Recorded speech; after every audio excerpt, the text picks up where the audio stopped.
Hello guys, welcome to my channel Neha your study guide. आज का topic शुरू करने से पहले अगर आप मेरे चैनल पर न्यू हैं तो प्लीज उसे सब्सक्राइब जरूर कीजिएगा। तो आज जो हम टॉपिक करने वाले हैं वो है class 11th business studies unit 2 का फॉर्म्स ऑफ बिजनेस ऑर्गेनाइजेशन। इस चैप्टर से रिलेटेड ऑलरेडी कई वीडियोस मैं अपने चैनल पे अपलोड कर चुकी हूँ। अगर आपने वो अभी तक नहीं देखी है तो पहले आप उन्हें देख सकते हैं।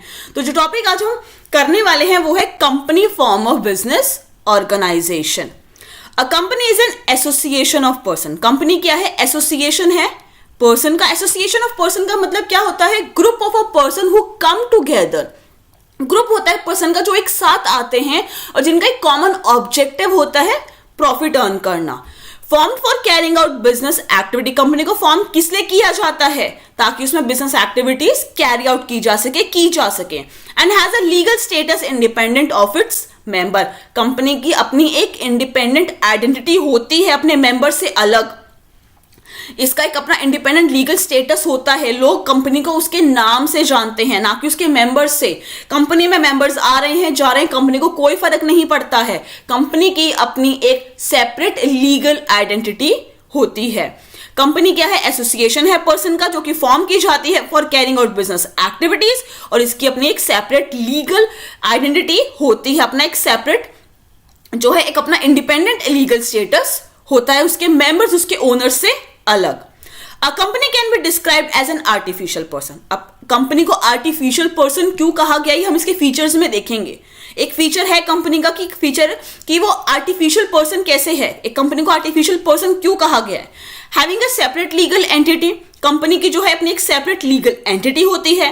इसमें परपेचुअल सक्सेशन होता है। परपेचुअल सक्सेशन का मतलब क्या होता है कि जैसे कंपनी को फॉर्म करने के लिए प्रोसीजर पूरा फॉलो किया जाता है लॉफुली, ऐसे ही जब कंपनी को एंड करने की बात आए, क्लोज करने की बात आती है, तब भी एक पूरा प्रोसेस फॉलो किया जाता है।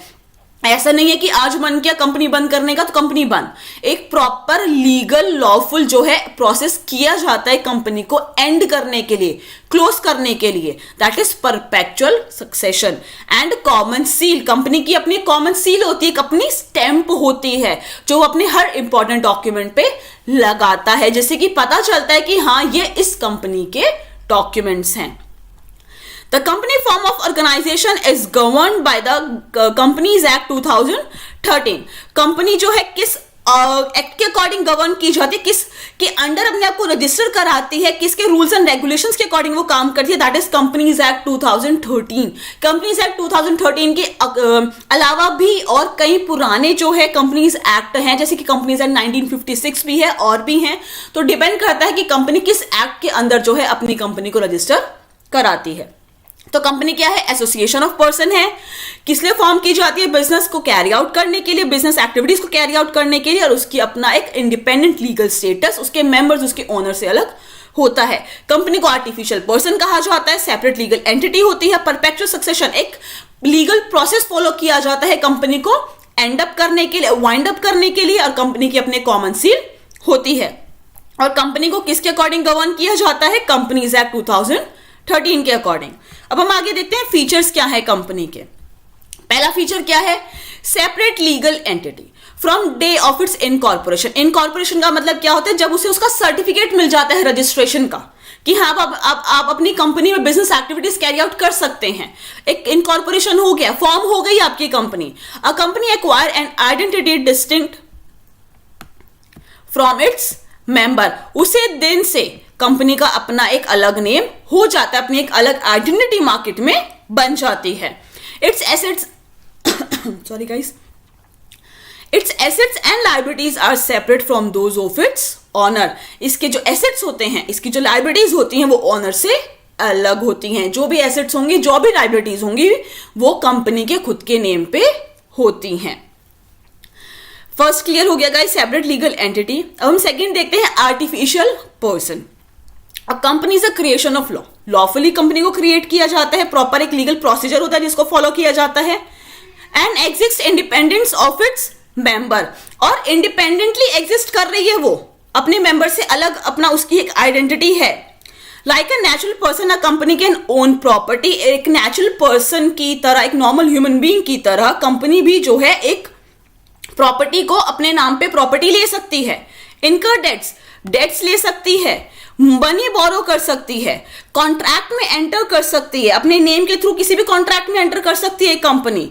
सू एंड बी स्यूड, अपने कंपनी किसी और पे केस भी कर सकती है, किसी थर्ड पार्टी पे या किसी मेंबर पे केस भी कर सकती है, क्योंकि वो रजिस्टर्ड है, एक प्रॉपर रिटन बना हुआ है, उसका पूरा फॉर्मेट है, तो वो किसी और पे केस कर सकती है और कोई और भी कंपनी पे केस कर सकता है। सू एंड बी स्यूड केस कर भी सकती है और कोई कंपनी पे भी केस कर सकता है। But unlike them it can not breathe, but natural person के अकॉर्डिंग, नेचुरल पर्सन की तरह वो ब्रीथ नहीं कर सकती, ईट नहीं कर सकती, रन नहीं कर सकती, टॉक नहीं कर सकती एंड सो ऑन।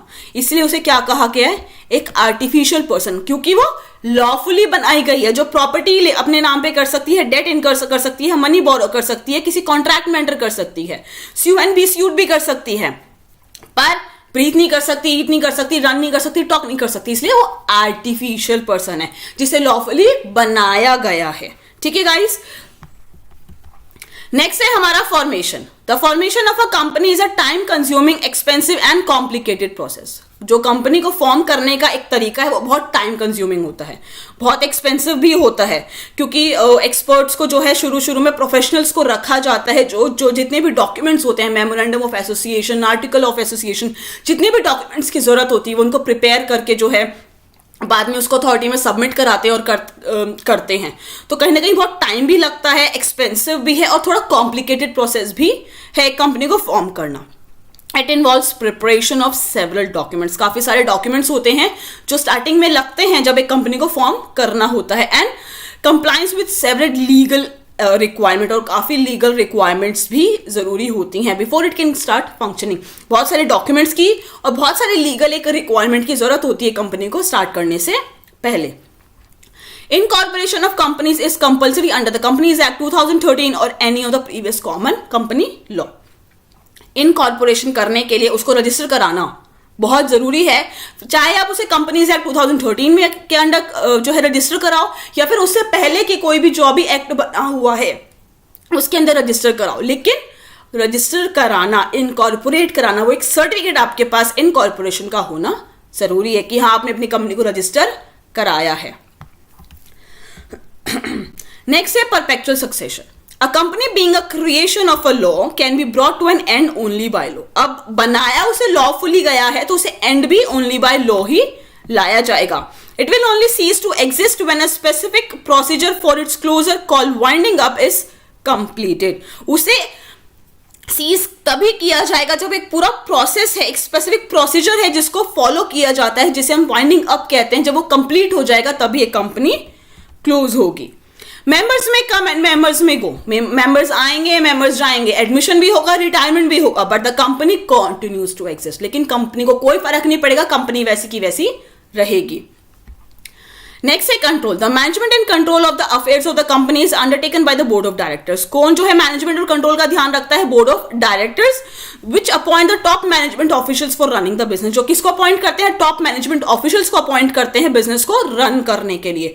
जैसे कि आपको पता है कि कंपनी में एक हायरार्की चलता है, top management, middle level management, then lower level management. जो बोर्ड ऑफ डायरेक्टर्स होते हैं वो टॉप लेवल मैनेजमेंट को अपॉइंट कर देते हैं, जिससे जो है वो उनका बिजनेस को चलाएं, ध्यान रखें। The shareholders do not have the right to be involved in the day-to-day activities running of the business. जो शेयर होल्डर्स होते हैं, जो डे टू डे एक्टिविटीज हो रही हैं बिजनेस में, उसमें पार्टिसिपेट नहीं कर सकते। उनके पास कोई राइट नहीं है उसमें इन्वॉल्व होने का, कुछ बोलने का, क्योंकि एक कंपनी में काफी सारे शेयर होल्डर्स होते हैं, तो हर किसी की बातें सुनना, हर किसी का जनरल मीटिंग में आके प्रेजेंट होना थोड़ा डिफिकल्ट हो जाता है। तो बोर्ड ऑफ डायरेक्टर्स ही होते हैं जो कि सारे डिसीजंस कहीं ना कहीं लेते हैं। तो शेयर होल्डर्स को कोई राइट नहीं मिलता है कि वो डे टू डे एक्टिविटीज में जो रनिंग है बिजनेस का उसमें इन्वॉल्व हो। आगे है liability. The liability of the members is limited.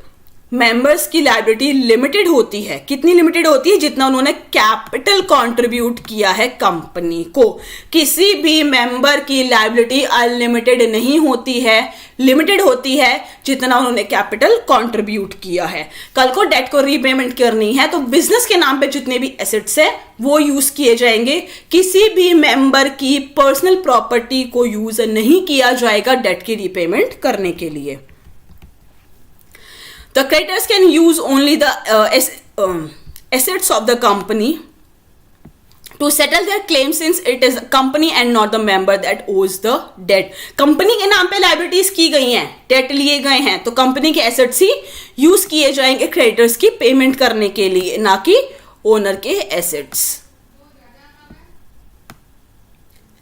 The members can be asked to contribute the loss only to the extent of the unpaid amount of the shares held by them. Members को सिर्फ उतना ही loss पे करने के लिए बोला जाएगा जितने कि उन्होंने शेयर्स खरीदे हैं। बाई चांस उन्होंने एक शेयर का ₹10 है, उन्होंने ₹7 अगर शेयर के पे कर दिए हैं ऑलरेडी, तो बाकी के ₹3 उनसे मांग लिए जाएंगे कि भाई हमें वो पैसे दे दो, हमें हमारा लॉस चुकाना है। लेकिन उससे ज्यादा कोई भी मेंबर कोई भी पेमेंट नहीं करेगा। जितने का शेयर उसने खरीदा है सिर्फ उतनी ही पेमेंट वो करेगा। नेक्स्ट आता है हमारा कॉमन सील। अ कंपनी मे और may not have a common seal. जरूरी नहीं कि कंपनी की कॉमन सील हो, वैसे यूजुअली हर एक कंपनी का अपना एक कॉमन सील होता है, एक स्टैंप होती है। If a company has a common seal it must be fix to the document such as agreement of a company. अगर कंपनी की कॉमन सील है तो वो फिक्स की जाती है डॉक्यूमेंट्स पे।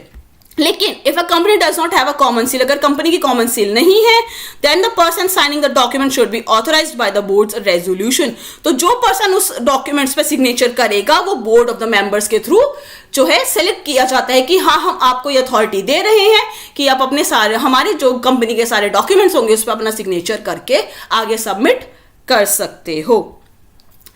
आई होप गाइस कि आपको आज का टॉपिक क्लियर हो गया हो। अगर आपको कोई भी डाउट हो तो मुझसे कमेंट सेक्शन में पूछ सकते हैं।